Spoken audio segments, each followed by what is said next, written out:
CRWS, Countering Racism White Supremacy Book Club. Like, share, subscribe, and comment below. Every single one of them. And not just the men, but the women and the children too. Intimidate me, and me proving to them that they're never going to intimidate me. I needed to be recharged. I wasn't ready to speak at 7 o'clock last night. Every single one of them. I'm ready to tell you some things that are in some ways good and in some ways bad, and it will depend on you how you receive it. America is an occupied country. Our enemies own and control this country. They control the communications, they control the media, they control the police and the government. But there's one thing missing there that they do not control. There are men in this room tonight the government does not control.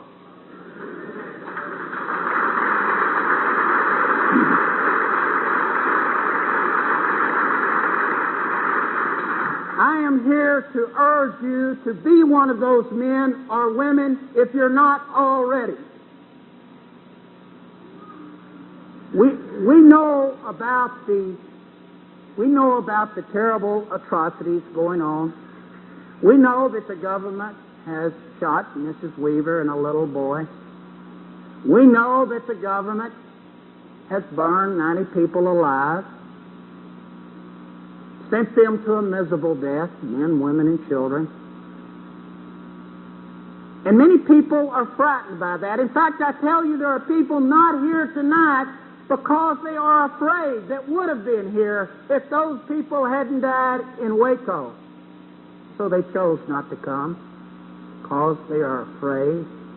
And so the enemy's already won over them. Because if they can make you fear, if they can make you stop doing what is right without locking you up or shooting you or hanging you or feeding you to the lions, then they've already won. If they can make you fear them, bow down to them, bend the knee to them, the victory is theirs. And if they win, it's not just you who loses. Take a look around you at these children. They lose too. Their future, their place under the sun, their right to happiness, their right to exist. If you are a coward, if you allow the enemy to make you fear, you're giving away their heritage, their right to live, and their future. So you have a very good reason not to fear. These children are worth fighting for, aren't they?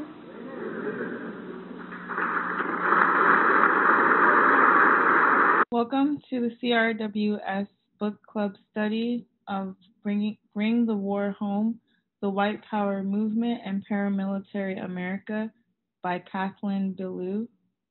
Today we will be discussing the second and third chapters called Building the Underground and a Unified Movement. I guess getting started, we can go through anyone's initial thoughts on the second chapter.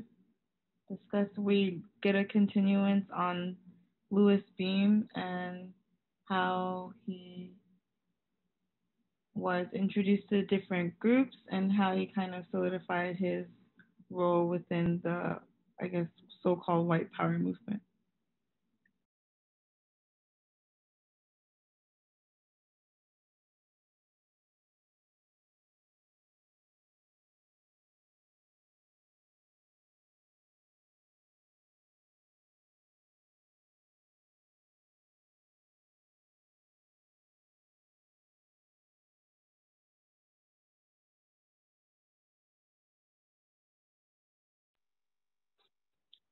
This image right in the beginning of chapter 2 where it shows these individuals with their guns pointed, it really makes me have to reassess my entire understanding of what I thought the military was used for. I see this maybe revealing that it's just training to quote unquote bring the war home. That's my first impressions of it.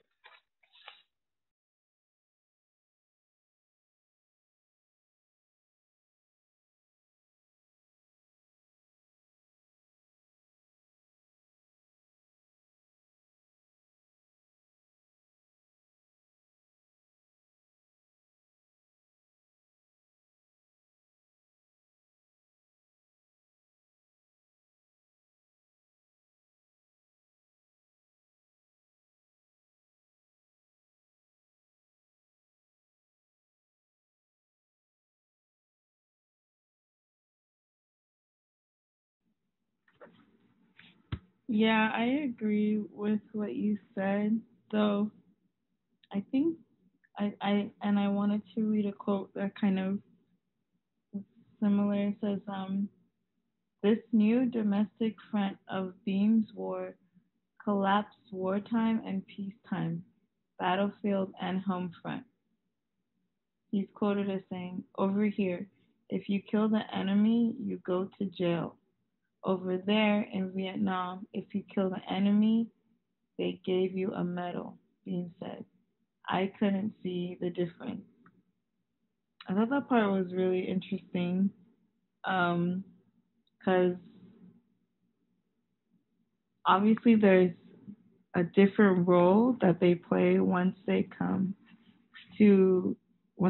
back to America, but that they produce the same mindset. And I think that that's what the military has always been, because I mean, specifically for what white people in America, how they function, their goals are based on stealing land, making sure that, black people stay enslaved.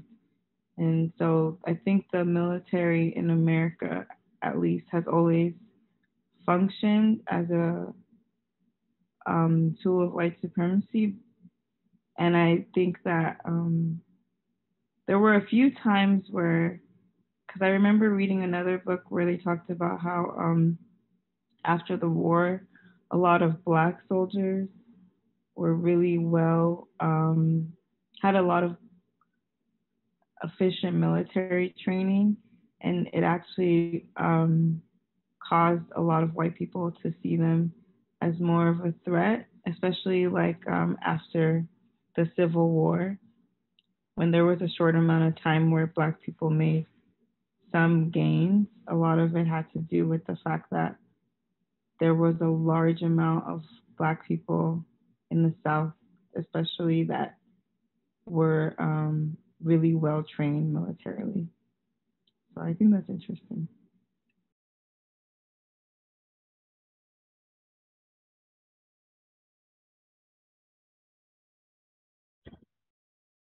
Yeah, we learn a lot about how serious these white supremacists are slash were. Louis Beam is it was a gentleman from the beginning of the broadcast, highly serious, and if we learn about what he did and what he was allowed to do by the system of white supremacy, one could definitely get an understanding of white power and how the system works. So this is from the first part of chapter 2. The page is 29 in the in the ebook. He began with sporadic violent activity, and then so we start to learn about his crimes. After we learn about that, he was training white people all across the so-called United States. He's producing these white paramilitary groups and training white children how to yo, this is how you behead someone. This is how you cut their throat. This is how you shoot a rifle. This is how you do, this is how you kill people. He's teaching this to children, to white children, of course, not black children, white children. He's teaching this to children and his other white family, which is anyone who is white. So after he has established all these groups, it reads here, he began with sporadic violent activity, all of it anti-communist or white supremacist. He was arrested for disrupting a communist protest, dynamiting a Houston radio station that broadcast what he called Hanoi News and blowing up the local Communist Party headquarters. In each case, charges against him were dropped or never filed. In another incident, Beam was charged with possession of an illegal or unregistered handgun. He later testified that this charge arose from his abduction of a white woman in an interracial relationship, which he said he had done at the behest of her parents, and which he called an act of chivalry and honor. In 1979, Bean threatened a visiting vice premier from communist China by lunging at him in the underground parking lot of a Houston hotel, but once more, he was not charged. So we get a display of his absolute white power and just the ability to cause terror and mayhem and destruction. We get an example of some anti so-called Asian hate, but I would just call it white supremacy. But he's definitely attacking non-white people of all varieties. We learn about kidnapping he kidnapped a woman. He literally kidnapped a person in an effort to practice white supremacy, and so that shows his dedication. He's highly dedicated to the system, and we saw very passionate from his speech that he was given, a speech titled "Break the Sword." So I'm just gonna continue because I have another bit right here on the same page. Using the Vietnam War as his framing narrative, Beam organized his own independent clan. By 1975, he had affiliated his group with the rapidly growing Knights of the Ku Klux Klan, KKK, helmed by David Duke, arising as national level organization. The KKK had membership strongholds in Louisiana, North Carolina, and Southern California, in addition to Beam's followers in Texas. So he's just establishing these race outposts, these white supremacist groups everywhere, and he has a number of followers and supporters. And how is he allowed? How are the cases getting dropped or not filed? That's not a coincidence.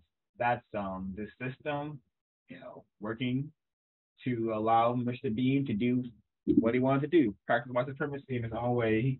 And that speech, he was talking about going against the government this, the government that. We must not be confused.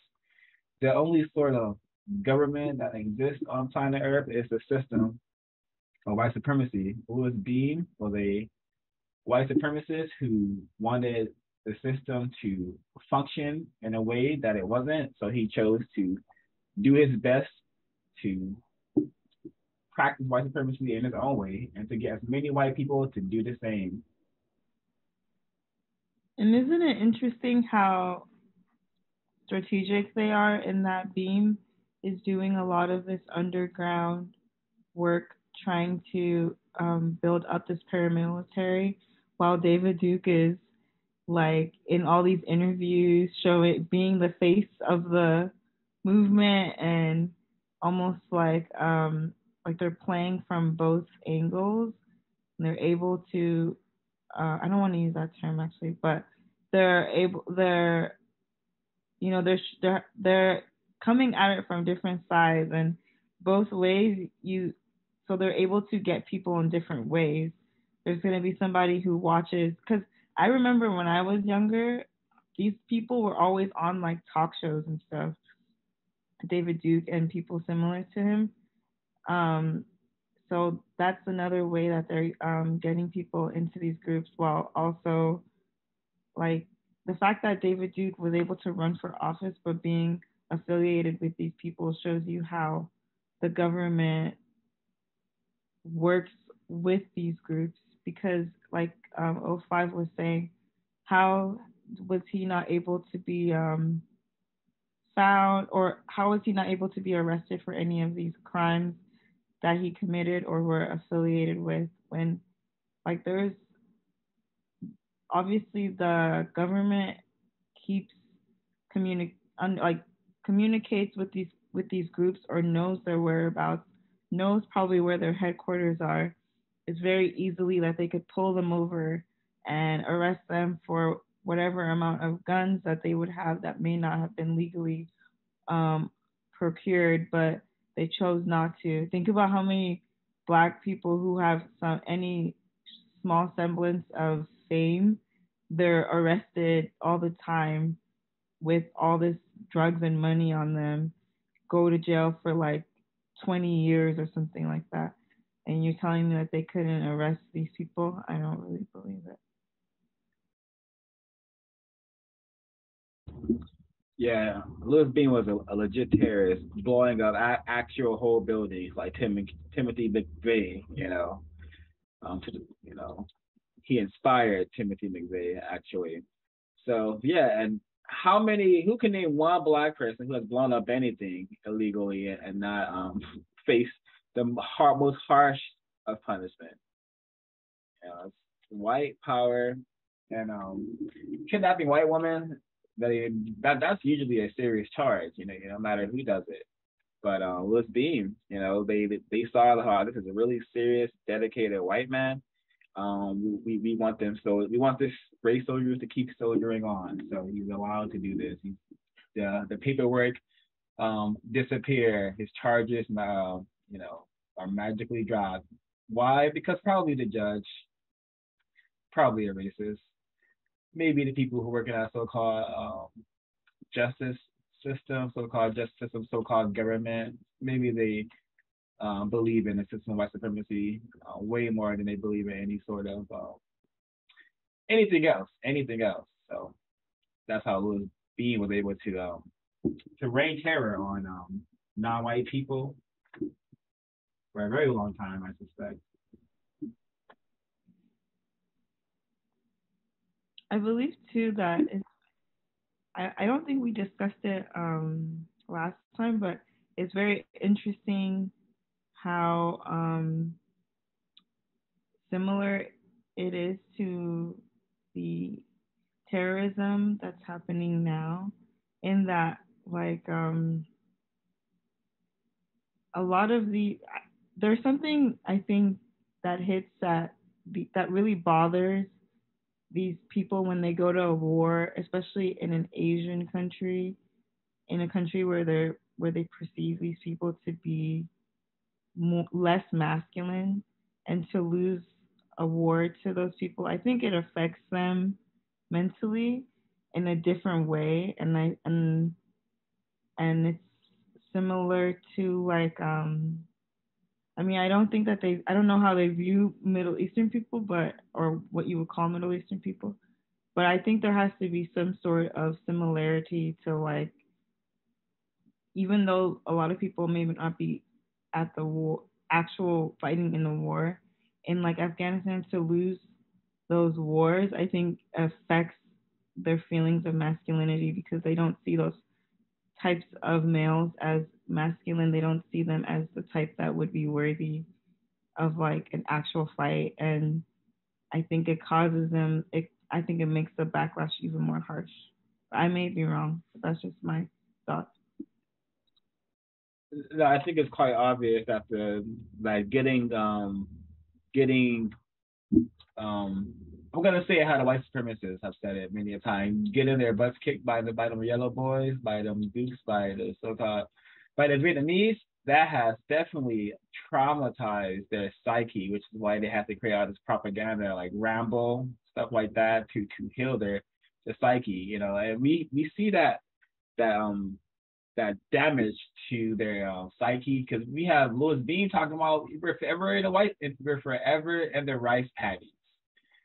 You're in Texas, North Carolina, Southern California. You're not near any rice paddies there, but he's a Yurugu racist. He's a highly serious, intelligent, insane person, and the madness, not the madness, but the ego of racist men, racist women getting beat by people who can't even drop bombs on them. What? Like, we dropping bombs on these yellow boys, and they're out here in tunnels kicking our asses. So that has definitely slighted the psyche of white supremacy, and I think the way that they have so-called Asian people existing, how they have trained them to be super effeminate, focus on like anime, all these anime characters and all this girly stuff, I would say, is them getting some sort of payback and making sure, But I may be in error, but I think I may be onto something. I would say so, definitely. I remember watching a documentary about the Vietnam War, and they were talking about the psychological trauma that they went to because they viewed the Vietnamese obviously as inferior. Their idea of war is definitely homoerotically based, but they were mystified by the Vietnamese that they were like a ghost enemy. And through the usage of soldiers, they would label as tunnel rats. And ironically, a lot of them were, they used the term Mexican and blacks. There were obviously some whites, but the tunnel rats, what they found out was that the French had been in Vietnam for like 20 years, building this intricate anthill-like design of tunnels. It took them years to even find out where they were coming from because they were like, man, we see them, we shoot, and then they're gone. It definitely had a mental, it left a mental scar, and the fact that and I noticed that too when he was talking about the rice paddies because he had bought some land in the swamps. He's like, we're always in the paddies. That war had a definite mental, it destroyed them mentally. The ego was I think that's what caused a lot of the brutality, like the necklaces of ears and all the molestation that went along with the actual bullets, and explosions. I think that definitely had to do with the psychological trauma that they went through from someone who they saw as not even a worthy opponent. I believe the term was used was they were Indians in certain cases.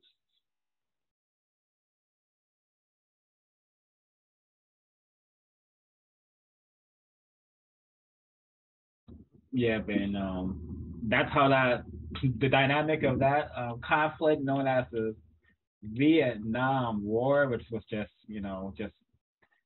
white people practicing white supremacy, attempting to dominate non-white people. But the way that conflict played out was very much makes sense why they were being called Indians, because they have very primitive technology compared to white people. The Vietnamese people did not have the means to fly over white people with guns that can shoot thousands of rounds per second. Nope. Just like the so-called Indians back in earlier stages of white supremacy, when they were getting mowed down by them Gatling guns that white people had. So the conflict, the race war has been going on for quite a while, and Louis Bean, not that different from Mr. Custer or Mr. Cole. All come from the same white family, the only family. So this is Louis Bean, his thoughts after coming back from what is known as the Vietnam War. And this is from page 31 in the ebook. He planned to wage race war at the moment of vulnerability. After the missile strikes, a white separatist army, he said, could take control of the United States or at least Texas, expelling all non-white people to create a white homeland. It would be convenient and that their vehicles, uniforms, and weapons look like those issued by U.S. government, with their original army paint and markings as sensei would, as I don't know how to say this, sensei is some sort of name, told an undercover reporter posing as a recruit. We may need to pass for guardsmen or army guys someday. We'll set up our own state here and announce that all non-whites have 24 hours to leave, Dean said to a group of recruits. That included the same undercover reporter. Lots of them won't believe it or won't believe us when we say we'll get rid of them. So we'll have to exterminate a lot of them the first time around. So he's very serious, very honest about what he's trying to do, and then his sentiments, his thoughts are very much present in 2022. They just call it like doomsday preppers, but I think in the back of their mind, they're all waiting for a lot of them, and when I say them, I mean the white people who believe in white supremacy. Not just regular white people, but the white people who believe in white supremacy and who are racist. Those. I think a lot of them think like this. They're waiting for some sort of nuclear apocalypse, some sort of disaster. And we've seen glimpses of that when great disasters happen, when we should be helping people. What do white people want to do? Katrina, oh, it's happening. The apocalypse is here. Go kill the niggers. Go kill them. That's what happened during Katrina. A whole bunch of black males were hunted down. So Louis Beam, he's echoing what we are seeing, what we have been seeing, what we will continue to see. White people preparing for what's already taking place. He was planning to wage a race war. He's already waging the race war. He's already blown up headquarters, kidnapping people, threatening non-white people face to face. He's already waging his race war, the race war of white supremacy. So the author, I suspect she may also be a racist by how she has worded this. Anyways, I do also appreciate Bean's language because he's not confused about who his enemy is. He says he wants to create an all-white area, and all the non-whites. He didn't say Asian. He didn't say Jamaicans. He didn't say Nigerians. He said all the non-whites. And I think everything that is not white means not white. So don't matter what you are. If you're not white, people like Louis Beam, racist men and racist women, they consider you their enemy. And if they were to have, some of them were to have their way, hey, they get rid of you, eliminate you. They don't care what you call yourself. They call you non-white or their enemy. So I appreciate his honesty and calling us what we are. We are non-white. Because the people in charge have made us this. And sorry, kids, how we counter this is be aware it's happening, understand it's happening, promote the truth that is happening so that an effective number of non-white people are doing this and also developing a counter-racist code that one can find. We're going to producejustice.com. You'll find access to a really stellar counter-racist code that you can take parts from and also add to. So again, you should everyone in earshot should really go to producejustice.com.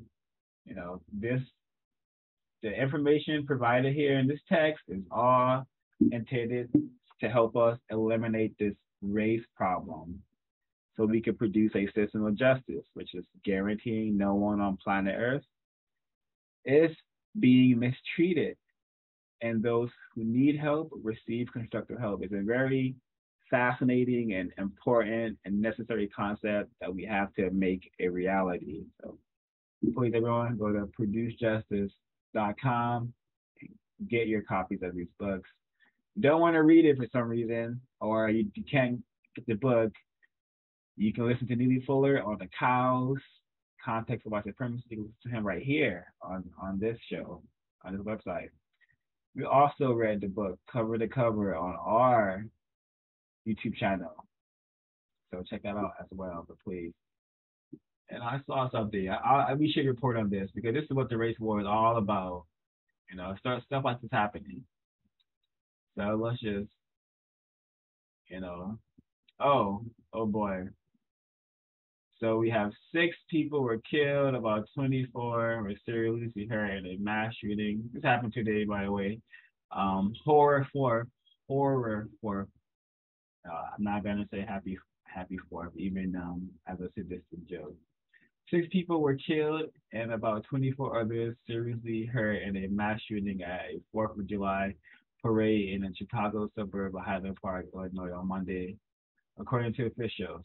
All right. And folks probably have already aware of this, saw the footage of the people scattering. People go from celebrating and walking around with their nonsense items, and then they hear the terror, the white supremacy in effect, and then they scatter. But you should not be celebrating if you're non-white. You should not be celebrating if you're white. You should be helping us to solve this race problem. So this stuff like this will end. But getting back to the text, what did Louis Beef say? A lot of them won't believe it or won't believe us when we say we'll get rid of them. So we'll have to exterminate a lot of them the first time around.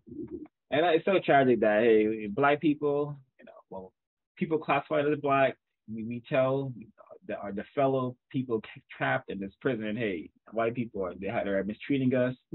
They are trying to keep us dominated forever. And we will tell them this, and we will sometimes even show them items that, hey, white people are even telling us this, that they're dominating us. But still we don't listen. Very tragic. But Louis Beam. And I'll pause my mic there.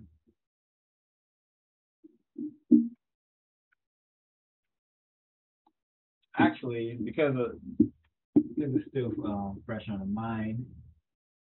Again, Louis Beam practicing some white supremacy. They would some would call it anti-Asian hate. They ain't beating us with brains. They're beating us with a lifestyle. They live 8 or 10 to a trailer and eat only what they catch. How do you compete with that? Many white fishermen believe their livelihoods were threatened by the sudden increase in competition, which simultaneously overfished the harbor and flooded the local seafood market, driving down prices. So we have a bunch of victims of racism coming over from Vietnam, and the white people. Louis Beam convinces and not convinces, but he practices racism and has everyone believing and mistreating the non-white fisher males.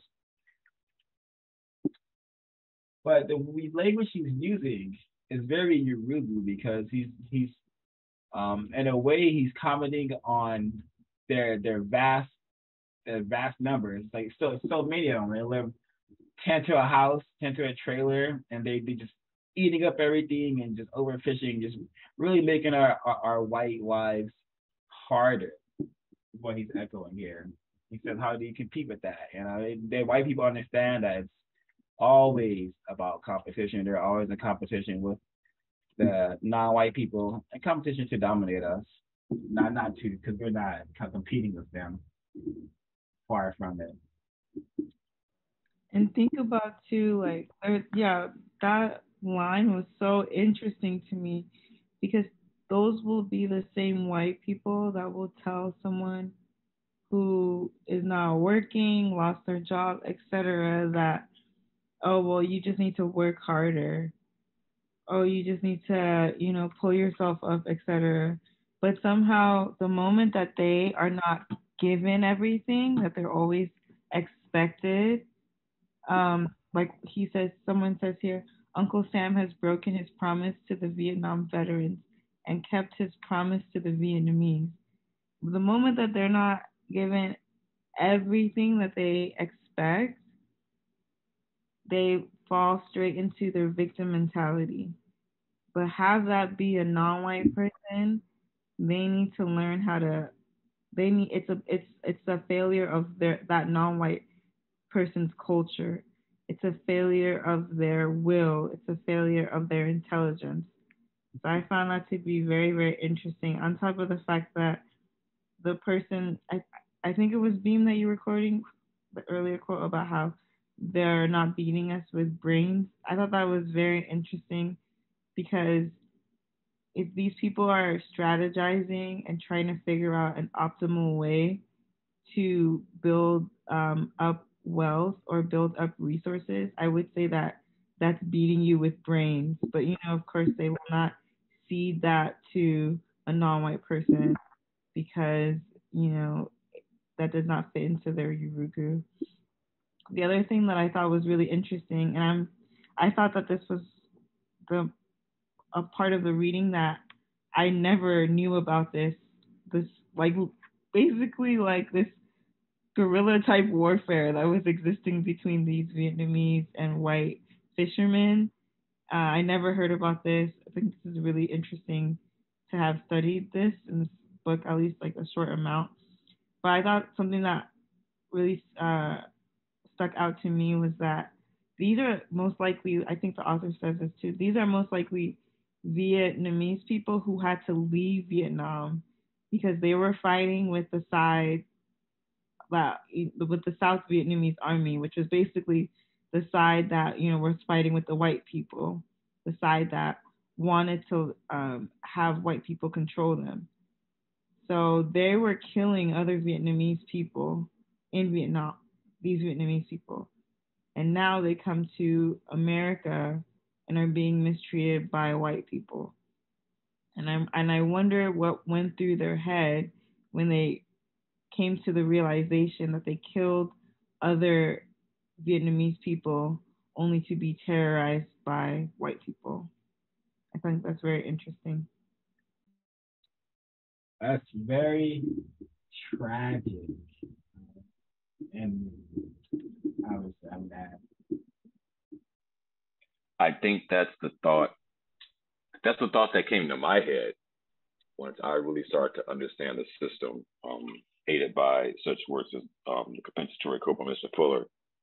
One thing that I found is with the importance of words, language. Myself, as well as those Vietnamese, are duped because of what we're told. Right here, I think it's 29 on yours, it's 35 on mine, but it was the same place you were talking about earlier. It says, Duke advanced a new public image of the Klan, one that was better educated and genteel. He gave witty talk show interviews wearing a suit and tie, claiming to be not racist, but racist, and advocating separatism rather than violence. His Klan advocated not for the denied rights, but for the right of Klansmen to associate that mere childlike dupes. Wait, Mr. Yabo, your mic cut out for the last bit. Can I be heard? Yes, sir. Okay. Interesting. Childlike dupes, racism, although still a major motivating force of the KKK members, slipped behind the veil of Duke's softened language. He and his associates attempted to appeal to the mainstream in the new right, where libertarian ideas of choice and coercion had found traction. They also spoke to the centrist silent majority that are mobilized around contemporary issues such as busing and housing segregation. Although this group discussed such issues through ideas of consumerism and meritocracy, For instance, arguing that their hard work and success should allow them to maintain their property values through neighborhood segregation and opposing school integration through busing. They accorded with white supremacist political goals. Just how language manipulates people, and it is one of the main tools of the racist white supremacists is to do this through language. So on one side, I noticed how Ash is talking about like this both sides of the argument thing.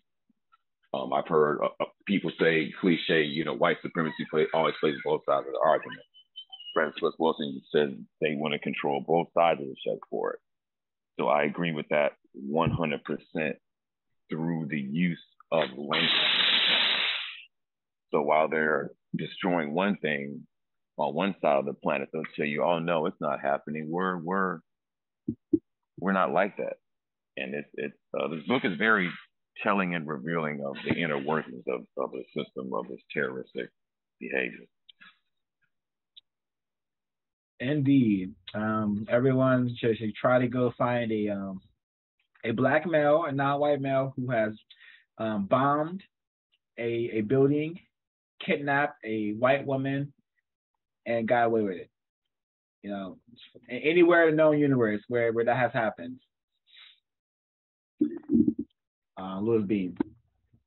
It look easy.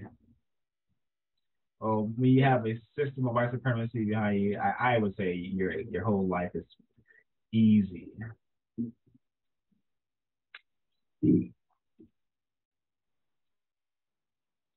Had anyone else heard of the terrorism conflict that those Vietnamese people, when they came to America, were experiencing? Those non-white people, the fishers and shrimpers.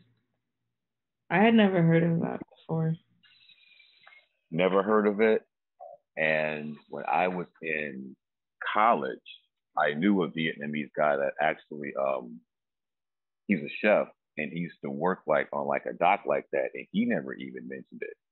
I've never heard of it. Yeah, saying I have not heard of any sort of mistreatment of them being while they were here.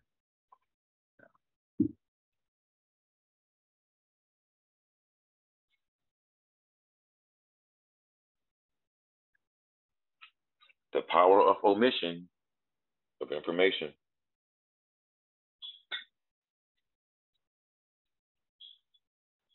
Yeah, I would say omission, yeah, certainly, but also deception. When you're withholding information, you're not telling the truth, hiding the truth. That's deception, and that is what the system has mastered because it needs to. Deception is how the system is been here for so long. We've been deceived quite a while. So thank you for that, Mr. Yao.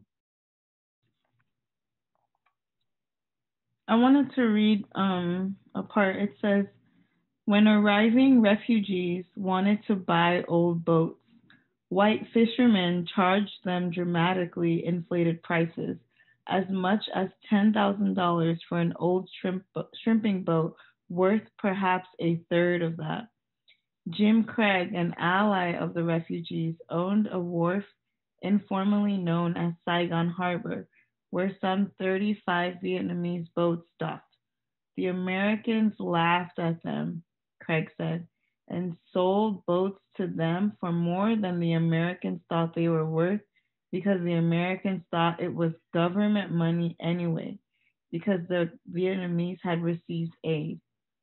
Less than 9% of the 23,000 to 25,000 refugees in the Houston-Galveston area, however, received any kind of welfare, and those who did collected $36 per month on average. I thought that part was so interesting.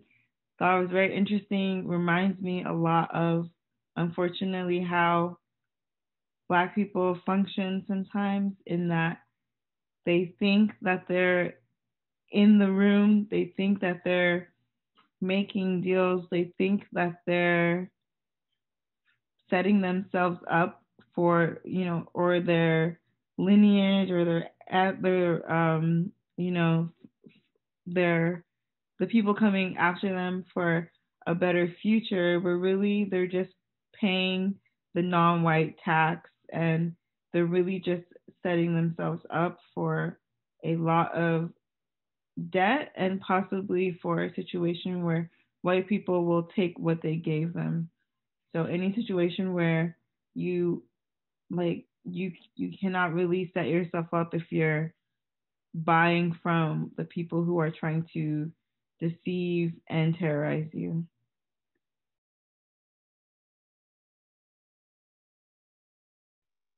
That's very interesting you say that about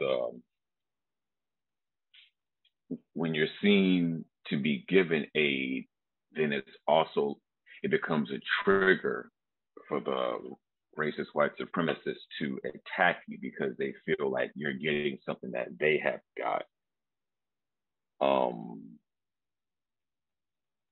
It's page 41 here. I'm not sure what it is on yours, but it's right a little bit further down from that part. In Seadrift, Texas, a town of 1,000 people, the arrival of 100 refugees profoundly altered local culture. Suddenly, some 10% of the population spoke Vietnamese and lived very different way than the town's other inhabitants. In 1979, after a misunderstanding about the acceptable distance between crab traps, a fight in Seadrift ended with the shooting death of a white crabber.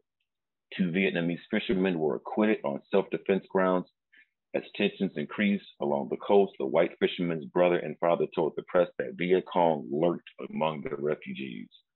A white power periodical, the Thunderbolt, soon picked up the story, circulating a widely held belief that the shrimp population dwindled. The federal government was financially supporting the Vietnamese, but leaving white fishermen to fend for themselves.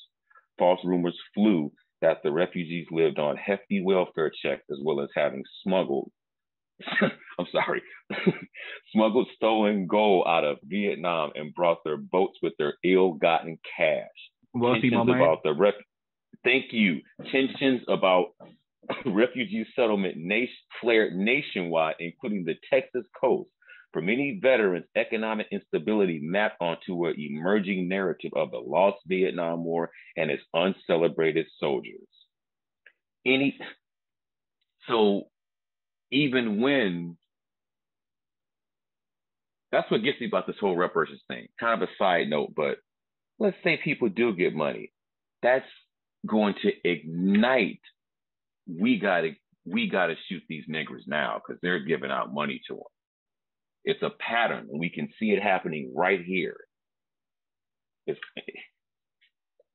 I've heard it for decades. Oh, those welfare people, they're living off my tax money. What are you talking about?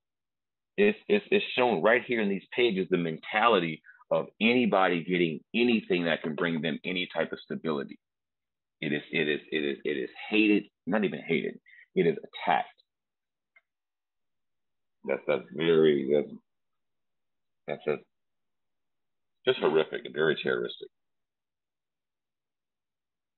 And white people are not ignorant. One time I had to go to physical therapy, and my physical therapist was talking about the history of his family in I think it's Minnesota, and was talking about it was like in the 1700s or 1800s, acquiring land, where he got the land, and that setup was the original welfare state.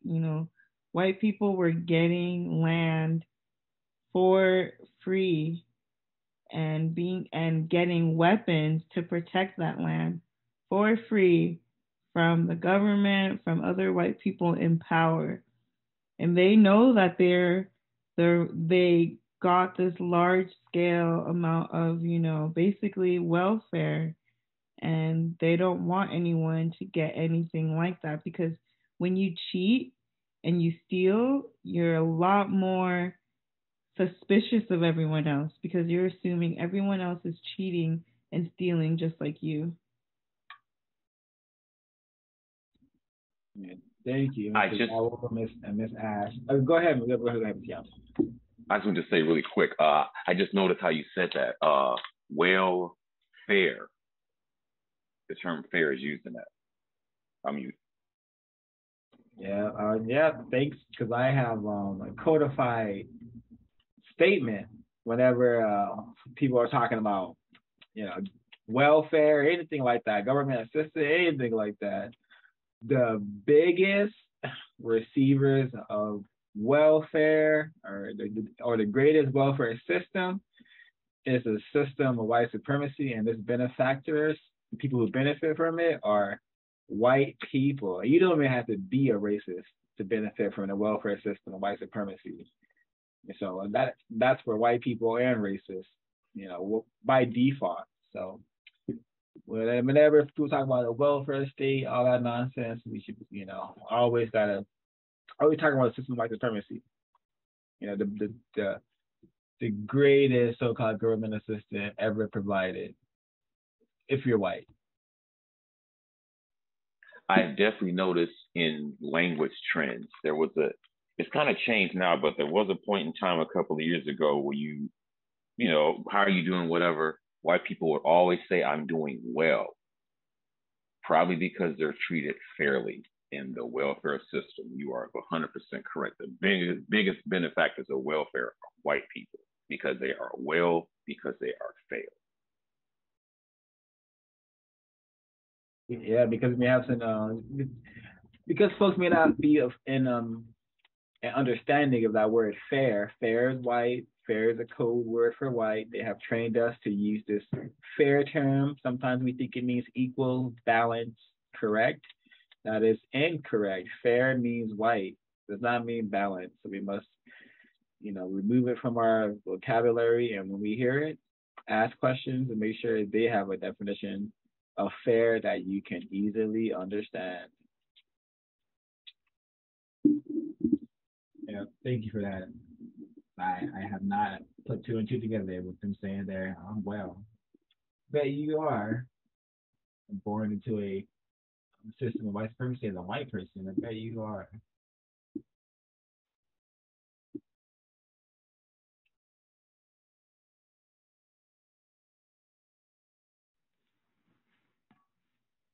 Yeah, so we have a just example of just tackiness, racism, white supremacy. I would say, terrorism too, maximum terrorism. We have here says, and in the face of the threat, and I guess this is when the non-white people known as Vietnamese, they practice counter violence by eliminating a couple of races. So that was brought up earlier.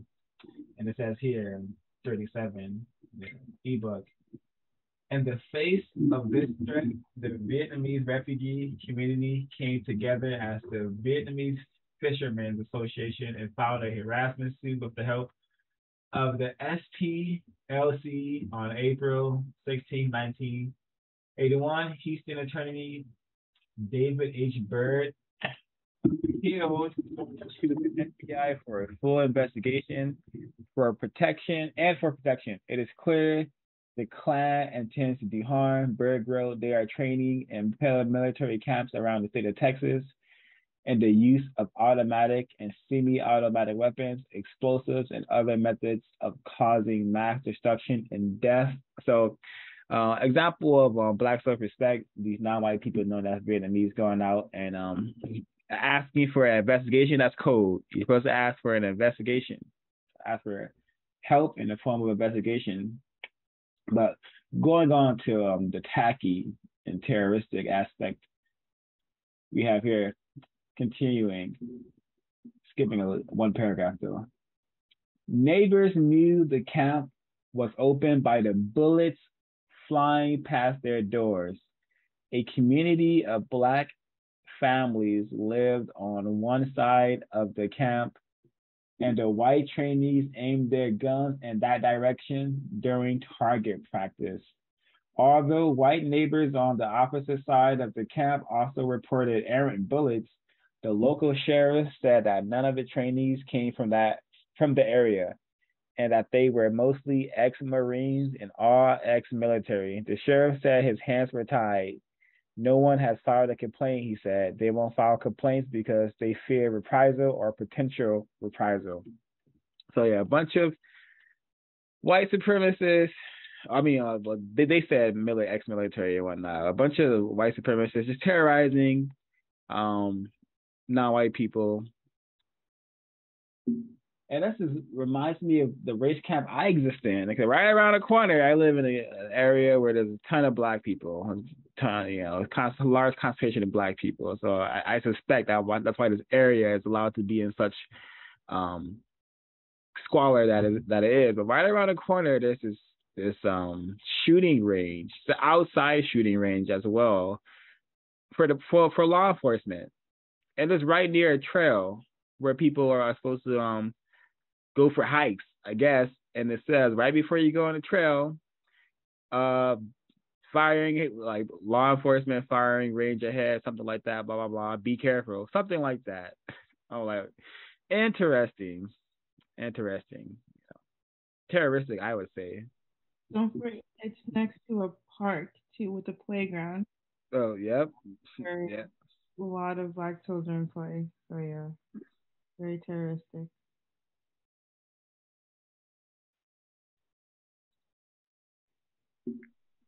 I'd like to share this little bit right here. Not sure what page it's on my copy, it's 58. On the night of January 10th, 1981, someone ignited a fire on a Vietnamese-run 43-foot shrimping boat, Trudy B, while it was docked in Seabrook. The next night, directly across the channel in Kemah, another fire was set on a Vietnamese-owned shrimping boat. Neither boat was destroyed as a result of the arson. Off-duty police officers reported to the FBI that they had seen 3 cars with the lights off driving slowly along the dock. Let me read that one more time. Off-duty police officers reported to the FBI that they had seen 3 cars with their lights off driving slowly along the dock. The last car, carrying 4 white males, stopped by the site of the second fire. The occupants got out, donned Klan robes, stood in a group for about 20 minutes, then removed the robes and left. The Houston Arson Task Force assigned to the case believed white fishermen were responsible for the fire, and that both local and Louisiana Klansmen were involved. The FBI's interest in the situation pointed in the same direction. At first, some local authorities, including Seabrook Police Chief Bill Kerber, seemed to blame the Vietnamese fishermen, attributing the fires to insurance fraud. But very few Vietnamese-owned boats had any insurance at all. Kerber pointedly mentioned that the Vietnamese had purchased their boats with large sums of cash.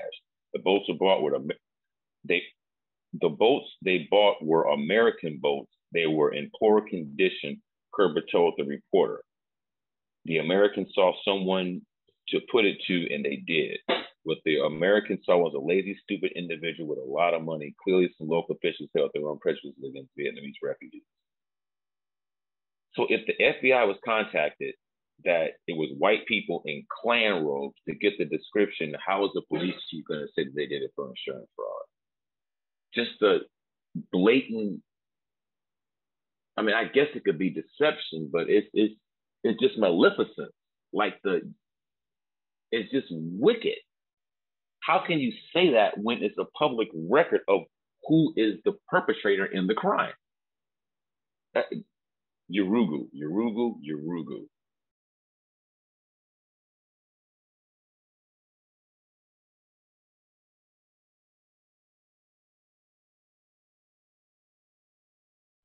Yurugu, indeed.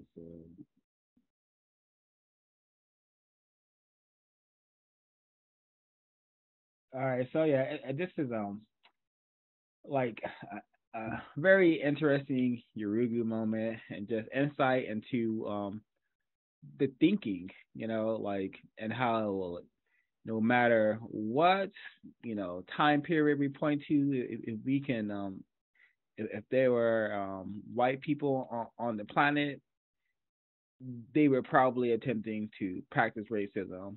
It reminds me of a Patton where he refers to the U.S. Army as uh, as the Romans. He says we're still there. Anywho, we're gonna read a bit from the text. One threatening phone call to the Seabrook Police Department put these sentiments plainly. Although the caller claimed he didn't hate anyone because he had the love of Jesus in his heart, he said the only good Viet Cong was a dead one. The caller painted all ethnic Vietnamese as Viet Cong. Sometimes this racial confusion extended even further. One white fisherman called Craig's Dock the per- One white fisherman called Craig's Dock Pearl Harbor rather than Saigon Harbor, revealing the slippage between wars between enemies of Asian ancestry and between enemies and allies. Well, what a confusing freaking jargon of a sentence, but to decipher it, a white person, he's trying to refer to non-white people, a place where they reside. I mean, where they do business. It seems the Saigon Harbor, but he called it Pearl Harbor, which is a different so-called kind of Asian person, so-called. So it just shows that hey, it doesn't matter what your classification is. If you're not white, this racist man, racist woman, racist child, they are thinking about you and the manner that you are the target, the enemy. So, but that was very fascinating, and this happens a lot. And I would say non-white people don't have allies, but I may be in error.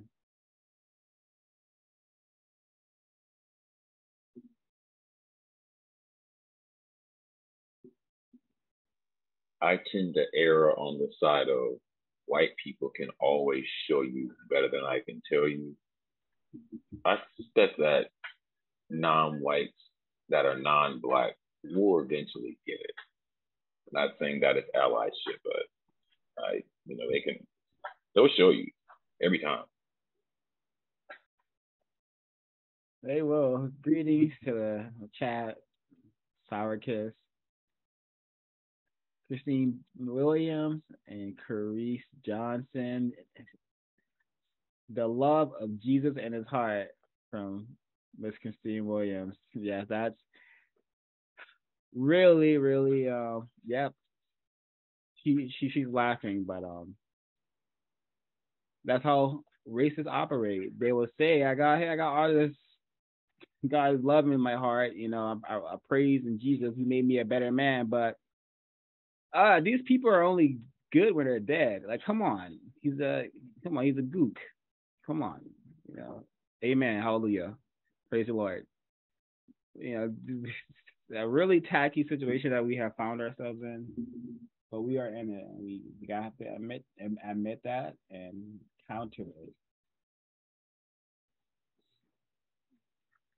A part that I thought was interesting was it says the Houston Chronicle called an ensuing trial that pitted the Vietnamese fishermen against their harassers the Viet Clan proceedings. A Los Angeles Times headline described it as a war in its own right.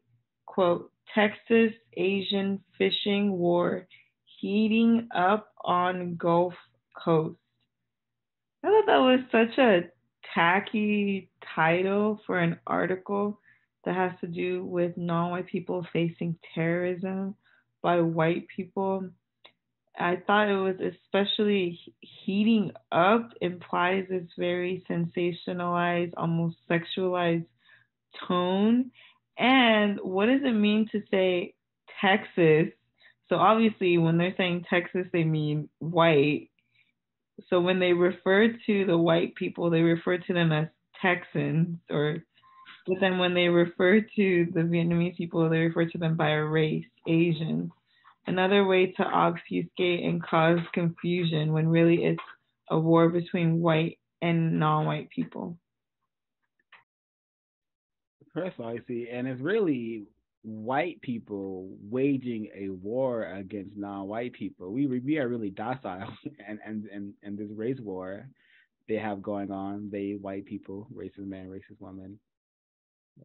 Just to add. Yes, you're correct. It was not a war between. It was a one-way terrorism. People trying to find ways to fight back. I found it interesting. So we're talking about the Vietnamese fisher. This just shows you how it's like a sucker punch. You might be looking at something and somebody hit you from behind. Okay, so shortly after the ruling, McDonald received a threatening letter from Post Falls, Idaho, not far from Hayden Lake, where Aryan nations had begun to form. On the letterhead, the sending group called itself the Social Nationalist People's Party, but used the sword logo later made famous by Aryan nations. The letter, addressed to Your Honor, berated McDonald for her ruling in favor of the Vietnamese fishermen. As a Vietnam veteran and a white man, I am appalled at your conduct from the bench, it declared. Enclosed in the envelope was a widely circulated white power image, a poster titled Running Nigger Target, featuring an offensive caricature and text endorsing the murder and torture of Black people.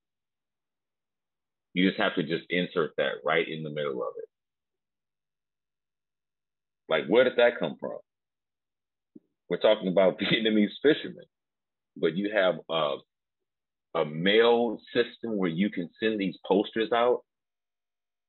That's total system of supremacy from the people who cut down the trees to make the paper to send the mail to the mail person to the person reading it. Complete system, man, woman, and child. In the words of Anakin Skywalker, all of them. Yeah, and that's a very common recruiting tactic. You know, passing out flyers. Hey, a flyer with a big question on it. Don't these niggers have to go?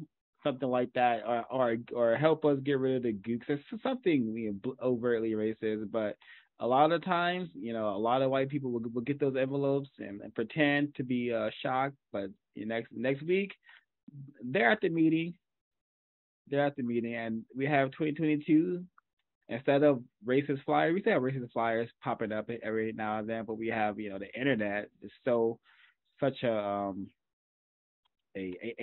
thing that we can have memes now.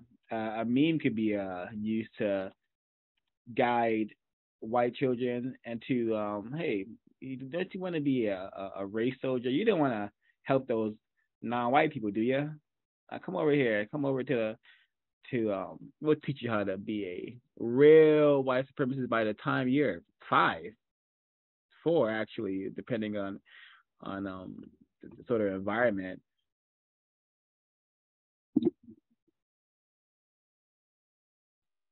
This is very interesting right here. How it reminds me, let's say a club has a shooting. They'll close it down for a month. This happens all the time in my race camp of Chicago. A club will have a shooting. They'll close it down.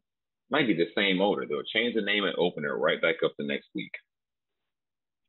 Those watching Beam were close behind just before the trial began. The FBI had declared the Texas Klan defunct and not worthy of further investigation. The Bureau closed the fisherman case in 1982, turning its gaze northwest and transferring the records from Houston to its Seattle and Butte, Montana offices. The FBI was already monitoring Beam and his new Aryan Nation affiliates in Idaho in October 1981. In the next few years, Beam will pursue his war against non-whites and develop the sales strategy of leaderless resistance. His ideas would teach white power activists to carry out the revolution he had envisioned in Texas. Despite the court injunction, Beam still saw things the way he had seen 4 years earlier. We are aware of the communist agents among the refugee community.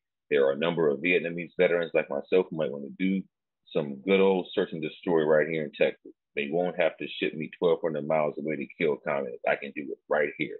They train me for it, and with sufficient motivation, I'm ready. Beam continued his war prepared to kill communists in the United States as he had killed in Vietnam. The religion and dedication of white supremacy.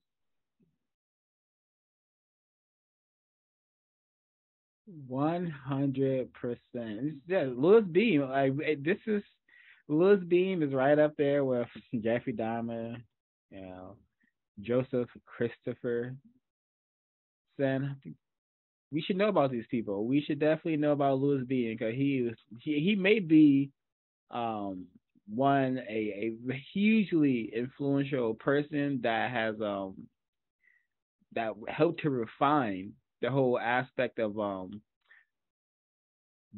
so-called veterans coming back from conflicts and producing and becoming white supremacists, or not becoming white supremacists, becoming more overtly white supremacists, or being better organized white supremacists. Because I suspect a lot of them already go into the military being racist. It reminds me of who was that? The Chris Kyle types. You know those sort of white supremacists. He has influenced a ton of people like that. The Kyle Rittenhouse types, the Proud Boy types, the people who associate white supremacy with a military aesthetic, which we see happening right now in 2022. The Patriot Front marching down someplace, marching down, carrying ballistic shields. Very organized, very military-like. And Louis Beam, I feel like he may be one of the racists who got this ball rolling.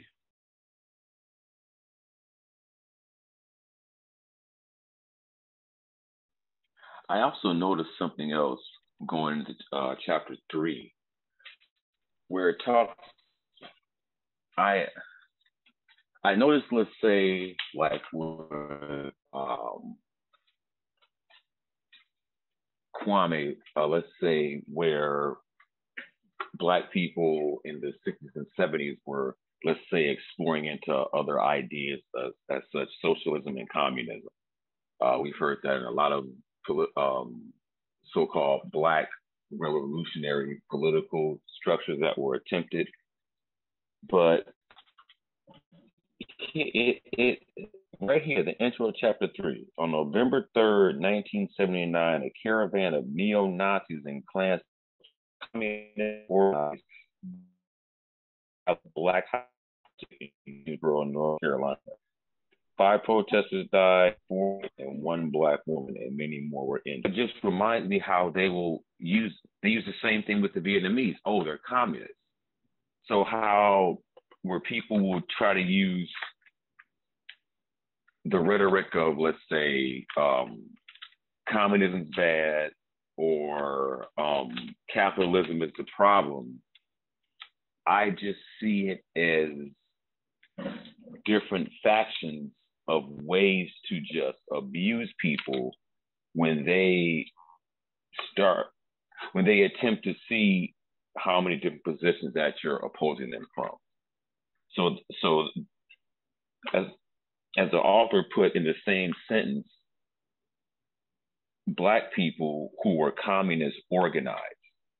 That right there is very, very telling of some of the motivation, let's say, of the MOVE residents and the bombing in Philadelphia. I think that I've heard in certain circles where they were quote unquote communists or anti this, when all they want to do is just be left alone, like most.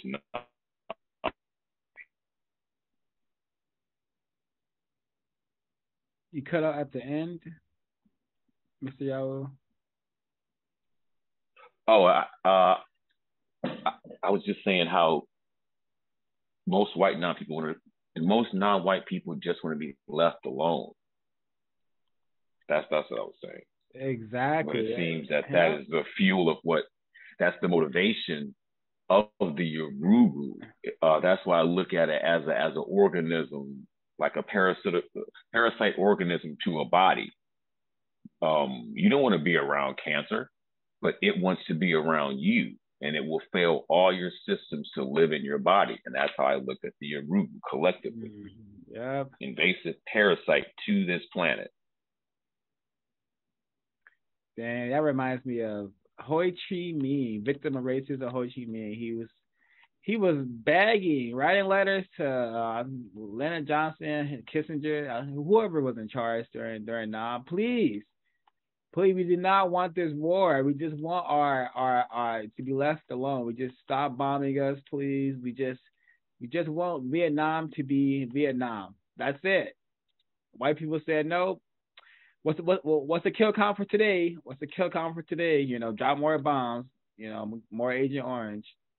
You know, so that is very telling what kind of situation we are in. You know, non-white people, we are not going to be left alone. We have to force white people to leave us alone, and the best way that we want to be left alone is in a system of justice where we can guarantee that never, ever, ever again will any sort of this insanely vile destruction of life and existence occur on planet Earth again. We're gonna have a situation set up where no harm is happening at all. Everyone's is actually enjoying peace, a concept no one has ever known on planet Earth. That's what we should be striving for, to be left alone and not in that manner. But if we want to get there, we have to we got to start focusing on white people. We got to start interacting with white people in a codified manner. And a good way to learn how to do that, producejustice.com. Context of white supremacy. Check out our study of race code war.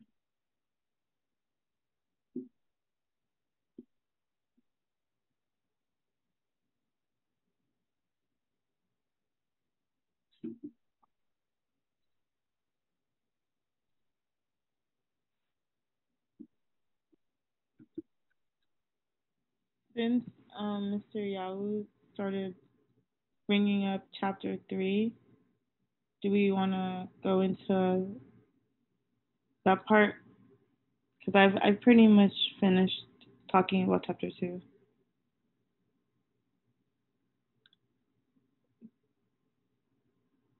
Let's get started. Okay.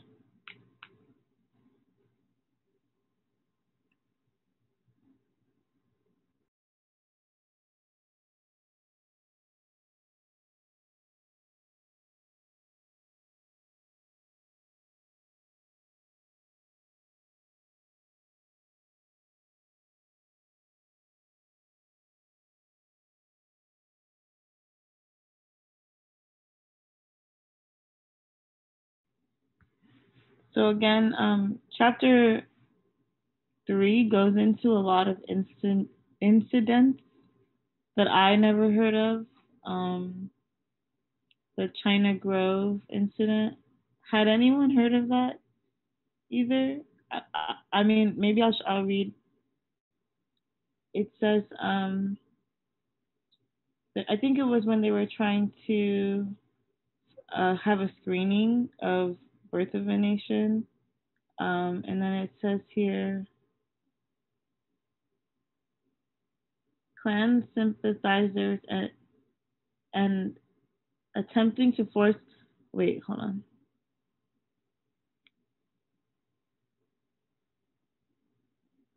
Oh wait, hold on. Sorry, I'm reading the wrong part. Give me a second.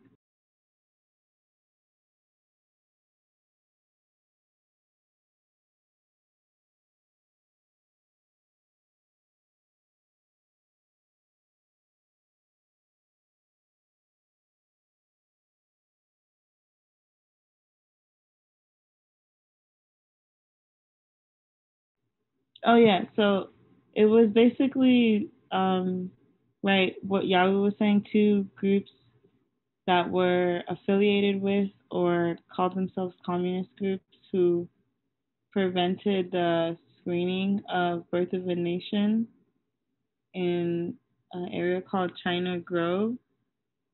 I thought it was interesting that the group was, it says the CWP was largely composed of young, earnest, white, and Jewish outsiders, many from New York. Several had left jobs as doctors at Duke Hospital to unionize textile factory workers in nearby Greensboro, choosing the town because of its low unionization and the persistent problem of brown lung disease acquired from inhaling cotton fibers.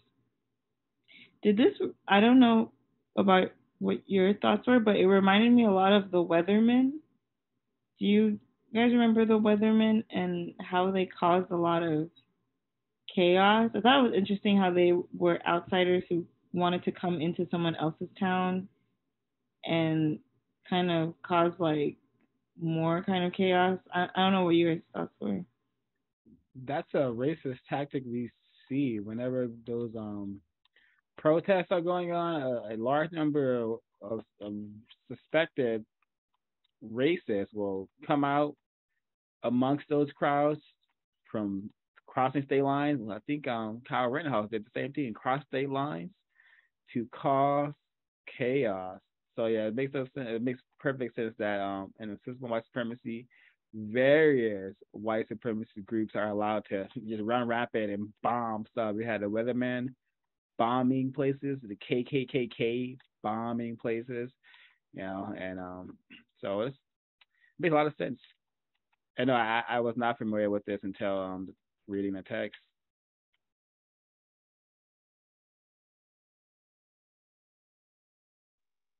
Yeah, I wasn't either. This is all new information to me, but I can definitely see the pattern. I agree with O5 exactly what you're saying about how it reminds me of the whole George Floyd thing. Like just myself sitting on the porch when the so-called rally is coming down the street, and all I see is just white people that don't look like they're from Chicago. Like this is I find that as a very observable pattern if you just sit back and look. It also reminds me of the obfuscation used um, in the book Absolute Madness that's being discussed on the cows right now, and how these race soldiers crossing state lines, that is what was used to hide their identity. Like, well, why would somebody travel that far? Oh, that's not who it is. But that's exactly who it is, because that's how a hunter operates, or operator in a military system. Uh, highly cherished.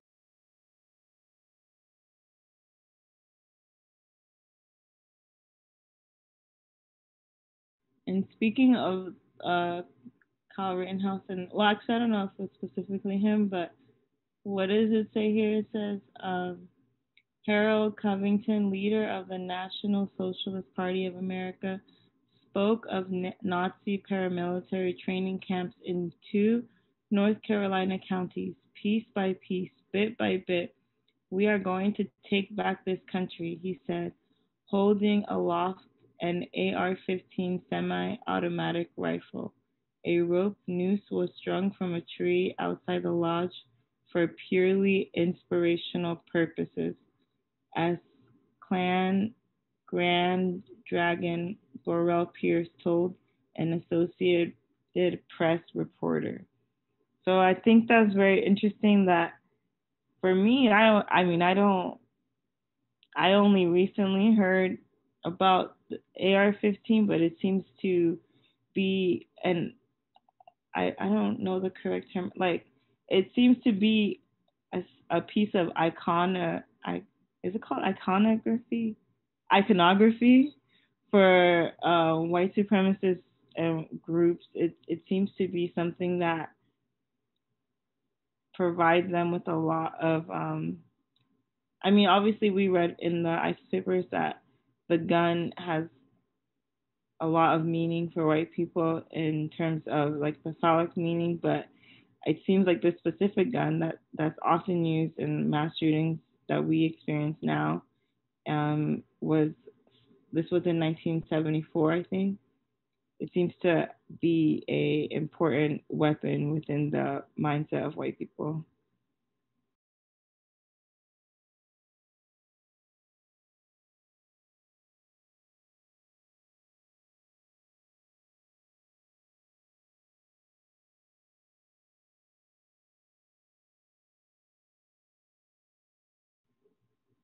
And I'll keep reading.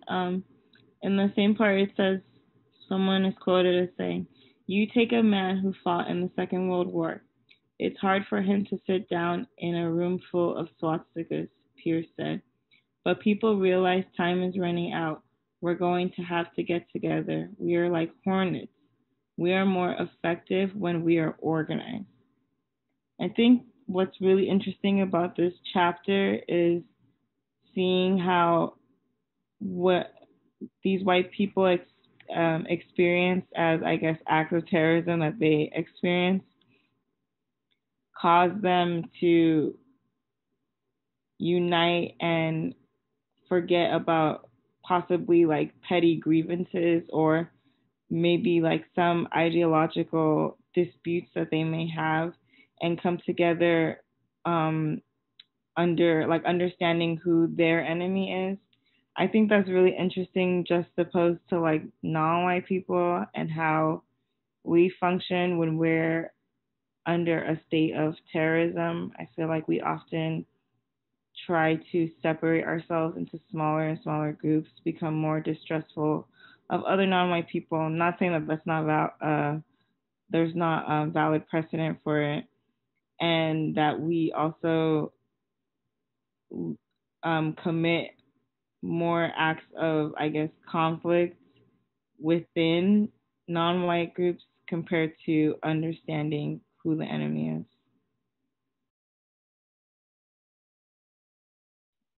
Yeah, and I think it's interesting that they compare themselves to hornets. They could have. Hornets are a group of, from my understanding, group of insects that they come together, and when they're in swarm, they don't produce any constructive results. Like when bees come together, you get pollen. When hornets come together, you get destruction, and it's a huge pest problem.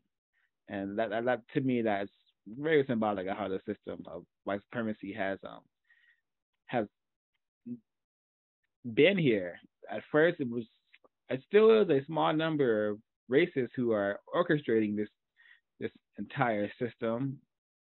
Started with a small number of white people who say we're gonna take this to the extreme, and I mean the extreme. We're gonna have people worldwide worshiping this concept of white, and we're not even white, but we're gonna call ourselves white.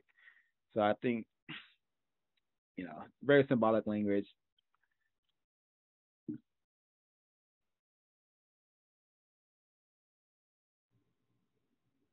I agree. I didn't even think about that. That I don't know much about hornets, but I've never heard of them to produce many constructive things besides being a part of the ecosystem. Um, this is another part I thought was interesting. It says on the sunny Saturday morning of November 3rd, 1979, CWP members arrived in Greensboro Morningside Homes, a black housing project, to stage their widely publicized Death to the Klan demonstration. And the author talks about how there was like 3 television news crews arrived at the rally. So I'm going to keep reading. It says, while the group expected confrontation during the march, they did not expect it at the rally. And due to a series of command decisions and miscommunications, local police had not provided on-site protection, but instead stationed their cars and personnel several blocks away. I thought that was very interesting. For the first part that I thought was interesting was, so previously the author stated that the CWP members were mostly white, and she says white and Jewish outsiders. So I'm wondering, were they intentionally trying to cause harm to this black housing project by causing this amount of conflict to happen where these Black people live. I personally think so because I don't understand why you need to have a death to the Klan demonstration where Black people live. I really do not understand that unless you're trying to pretend like you're going to protect them, but obviously like you didn't, because there were people who were killed in this march. And then the second part is, I think this part is where I can see how the author is trying to frame it in a way where that is deceptive. It says, and when she says, and due to a series of command decisions, I don't. First of all, it's a passive voice, so it's not saying whose decisions and who is in command, and miscommunications. Local police had not provided on-site protection, so the police are stationed several blocks away because there was a miscommunication, but they're not. I just find that to be very interesting because as someone who has in my past organized things, a lot of times the police are there before we even get there because they've intercepted our communications and they already know. And so I thought that was very interesting, and I think, I don't know, it just seemed a lot more suspicious, and I think that the author might have been leaving things out.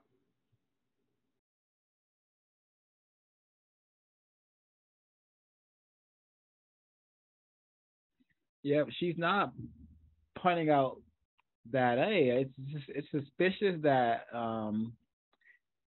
these so-called undercover police officers are able to watch, this Klan, burn crosses and do all sorts of terrorist acts, and no one's apprehended. No dossiers being arranged. We need names of, but nope. Yeah, that's not how the system operates. The racist must remain hidden in plain sight. Miss Ash, you said something very, very introspective. It made me think about this part I was just looking at, where there seems to be a pattern of where Black people are so-called rallying about a certain topic, and then all of a sudden white people show up wanting to protest the Klan, and then it just ends up where Black people take abuse, and then white people are let go. But right here, this is page, the bottom of 59. The next summer, the Klansmen gathered in Little Rock, Arkansas. They intended to stage a counter demonstration to some 1,200 to 1,500 mostly Black men and women protesting the rape conviction of a mentally disabled Black man. The event stirred memories of the civil rights movement. Little Rock had seen some of the most tumultuous moments around the integration of the city's Central High School in 1957, when federal troops were called in to keep order. As the Chicago Tribune reported of the 1979 march to prelude violence, city and state officials sent in extra men and firepower, including 230 state troopers, a full platoon of Alabama National Guardsmen, 2 armored personnel carriers, and police from surrounding communities armed with AR-15 semi-automatic rifles and pump-action shotguns. This intense armament foreshadowed another burgeoning paramilitary culture and the escalating militarization of civil policing. So that to me, that just shows how 05 was talking about the Hornet effect, where they, or how Gus T describes it as the Voltron effect, where it doesn't matter what's happening. When white people need to get together to take care of some niggers, they will do whatever they have to. Reinforcements, bring in the space station if we have to. We have to militarize and take care of these non-white people.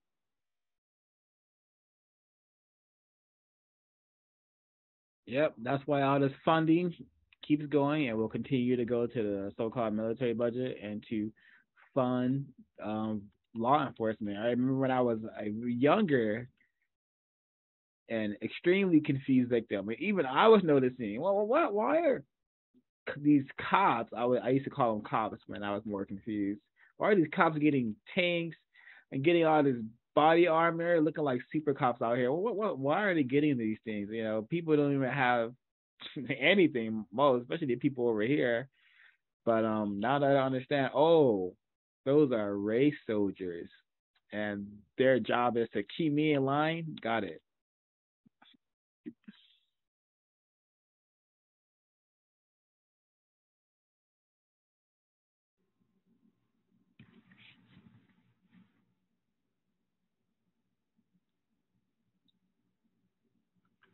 So another part that so this whole incident I find to be very, very interesting, very suspicious that it's still so just interesting to me to organize a protest against the Klan, and you're white people, you're organizing protests against the Klan in a black housing project.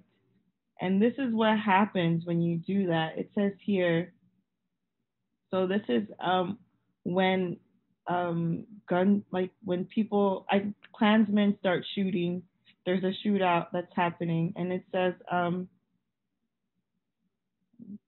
one gunman, a survivor remembered, passed up a clean shot at a white woman protester, in order to kill Sandy Smith, a black woman, instead.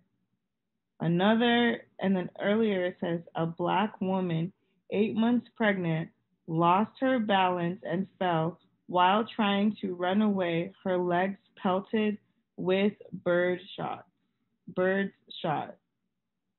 So to me, I'm just thinking, okay, so are these CWP members setting up these black people? Because these are the black people. It doesn't matter if you're, this is a rally against the Klan. Why are you putting these black people in danger? You know that the Klan is going to come and they're going to try and kill them. I just found that whole, and and it's a housing project, so you're going where the poorest black people live, who have the least amount of resources. At the very least, if they don't die, where they live is going to be ruined in some capacity, whether they experience bullet holes in their home or terrorizing or white people burning their houses or whatever. I just found that to be very, very interesting, that and I think it's very interesting too that when we have a lot of talk about white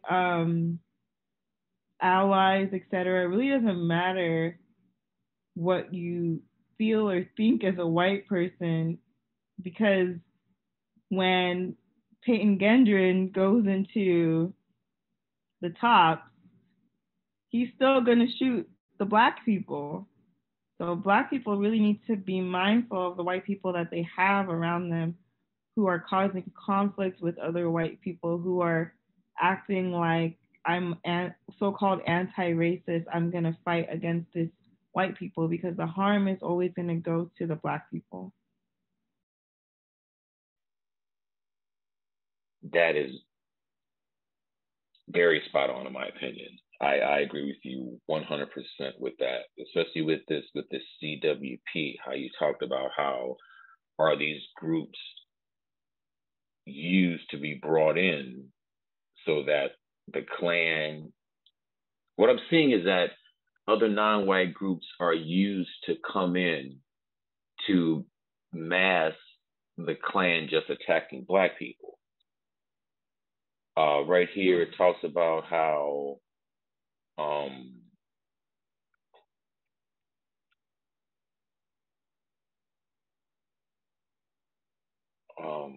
I just lost it.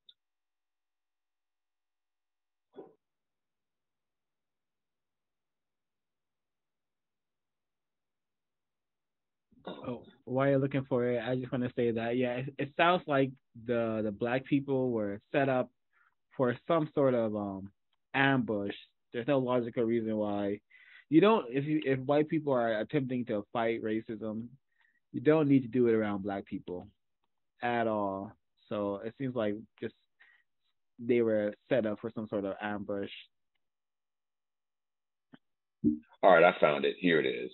It's at the bottom of 61 going to 62. It says, shifting from the openly segregationist language of the civil rights era to a discourse in which anti-communism was used as an alibi for racism, Klansmen spoke publicly of race as a secondary concern. So that's both sides right there.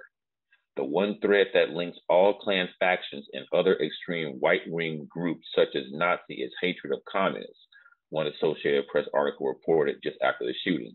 Blacks, they say, are pawns of communism, and integration is merely one salvo in the communist battle to destroy the United States. So linking black people to communism is the alibi for more abuse and murder of black people. So I definitely agree with that opinion.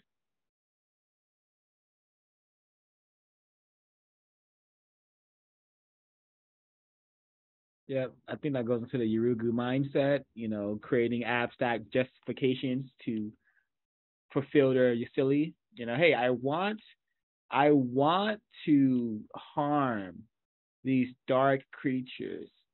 How am I going to justify it with the way I think, with my abstract thinking? All right, the concept of communism created by a white person, the blacks are using that to subvert us. It's just really incorrect and tacky, terroristic. I just caught something here a little bit further down in that same wow. But the United Racist Front in North Carolina, following the movement at large, had outfitted itself as a paramilitary force. White power activists brought 3 handguns, 2 rifles, 3 shotguns, nunchucks, hunting knives, brass knuckles, axe handles, clubs, chains, tear gas, and mace. Roland Wayne Wood, a neo-Nazi who had served as a Green Beret in Vietnam, had a tear gas grenade, possibly stolen from nearby Fort Bragg. He wore his army boots. They had packed several dozen eggs for heckling and a 22 caliber revolver as fresh as the eggs. A receipt for his purchase was with it. That just made me think about Joseph G. Christopher. And then it makes me think about the German Luger and it being a symbol of the Nazi party. So I see the Klan as just the American version of the so-called Nazis. And especially you can trace their patterns of movement through their weapons of warfare. I just found that 22 caliber fresh as eggs very, very suspicious and telling. Agreed. And for folks who are unfamiliar with Joseph G. Christopher, thanks for um, saying his name. 'Cause I always mispronounce his name. But Joseph G. Christopher, he is a white supremacist who was going around Buffalo killing black males and he chopping their hearts out. Um, that's how he won. That's how he practiced racism, white supremacy, and you don't know about him for a reason. And I'll pause my mic again.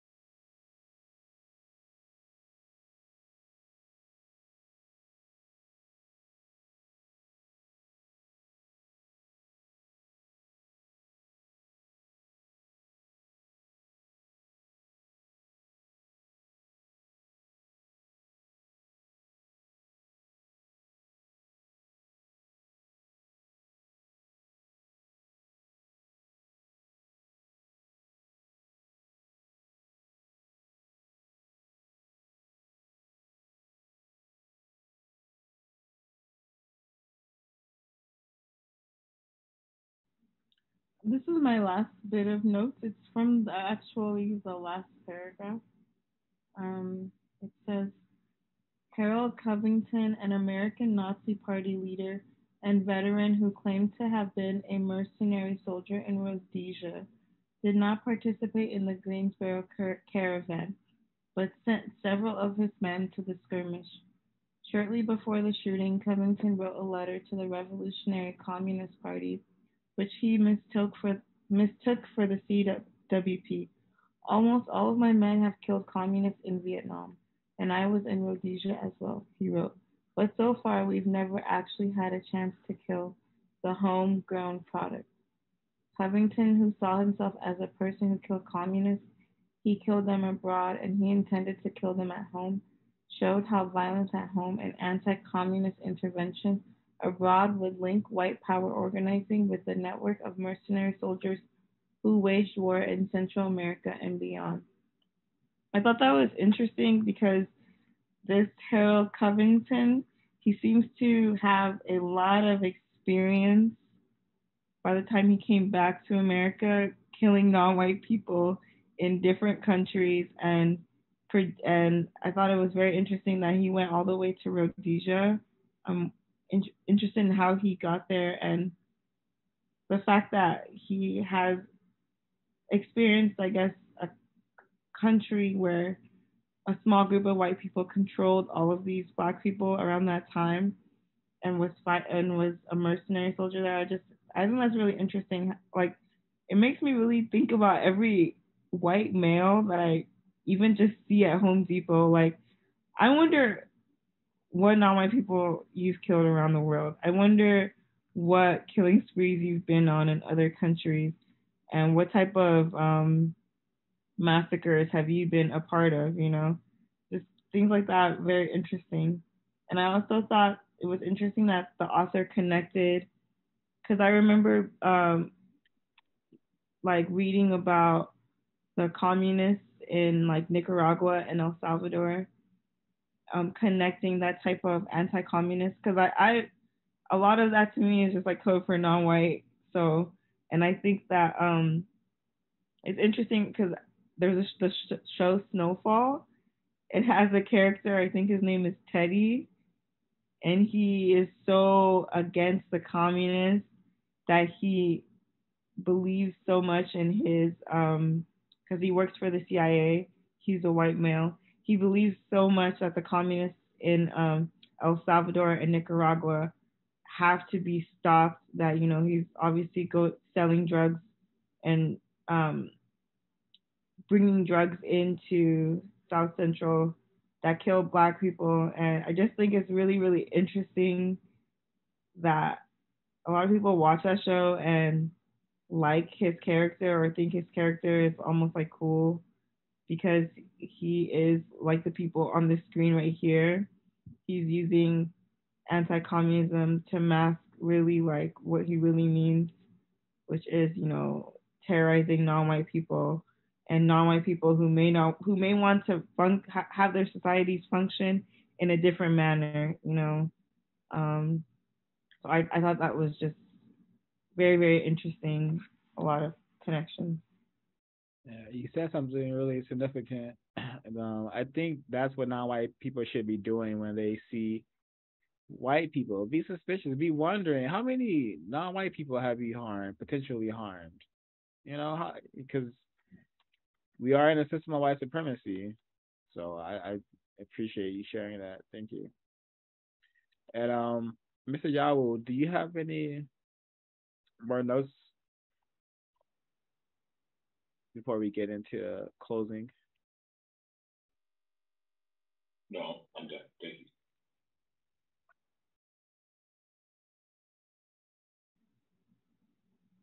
Okay, I can start with closing comments then.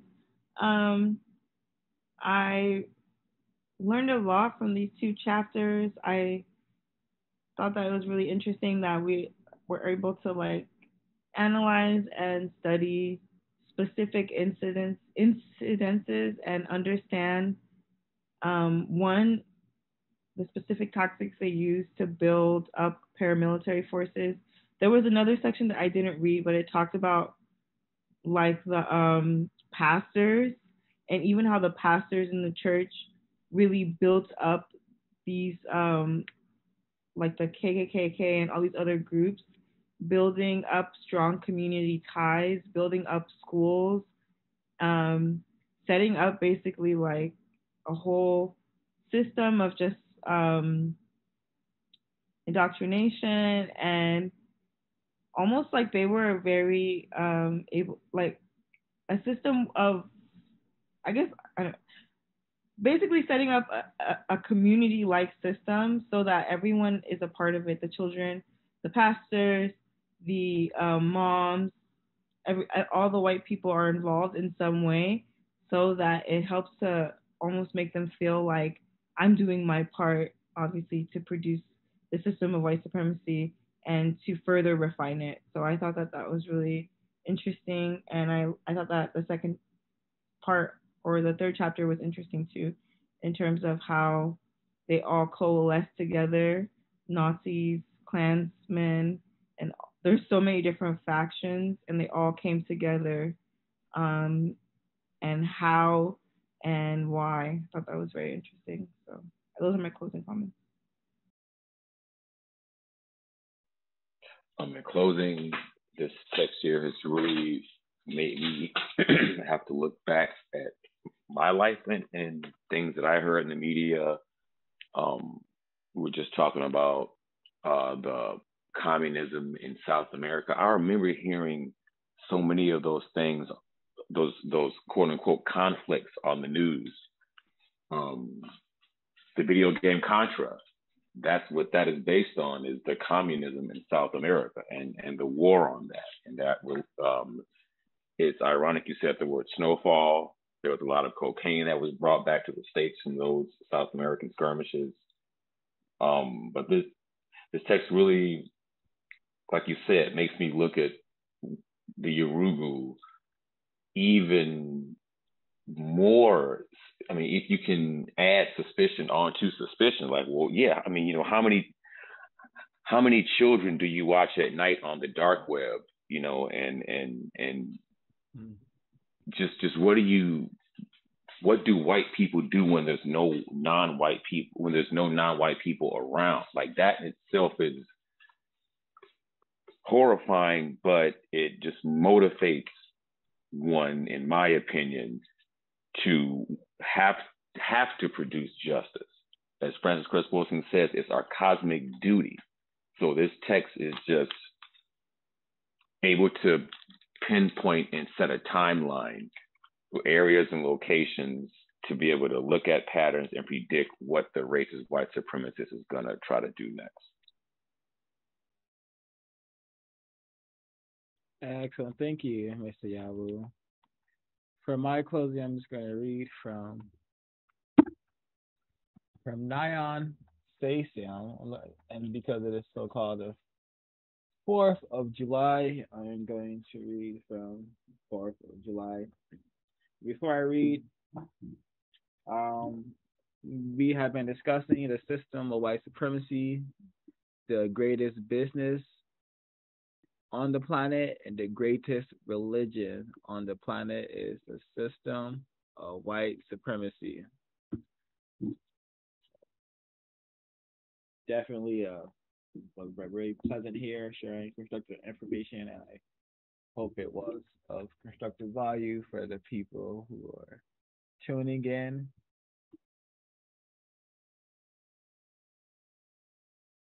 So it says here, July 4th, they building underground cities while we concerned about seeing titties. Brand Nubian time. Imagine a world where television dictates the nature, content, and direction of our conversations, where others' interests, issues, and premeditated distractions determine and become ours, because what they say and display is all we know to think and talk about. Imagine a world where the media, completely controlled by others, and our primary mental stimulation, and we cease to intellectually exist. We talk about what and where they direct our attention. We see the world through the lens they have consciously crafted for us.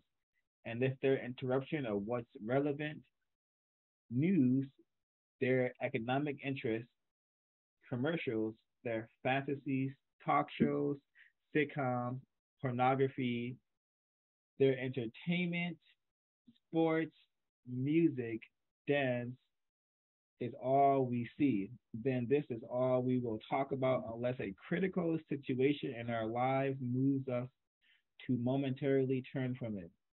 And even then, the media significantly inform and influence our view and responses to these personal crises. Imagine a people who see no purpose in life other than consuming whatever garbage is placed on their rented plates, who eagerly involve themselves in issues which have nothing to do with them, except to facilitate their own noisy destruction. Affirm the Western media do not distract me from the truth. And I was like to codify this, just the white supremacists do not distract me from the truth. But yeah, very interesting passage from Nyan Sasam, and this quote is from Brand Nubian Time. So please, everyone, producejustice.com, like, share, comment, and subscribe. CRWS signing out.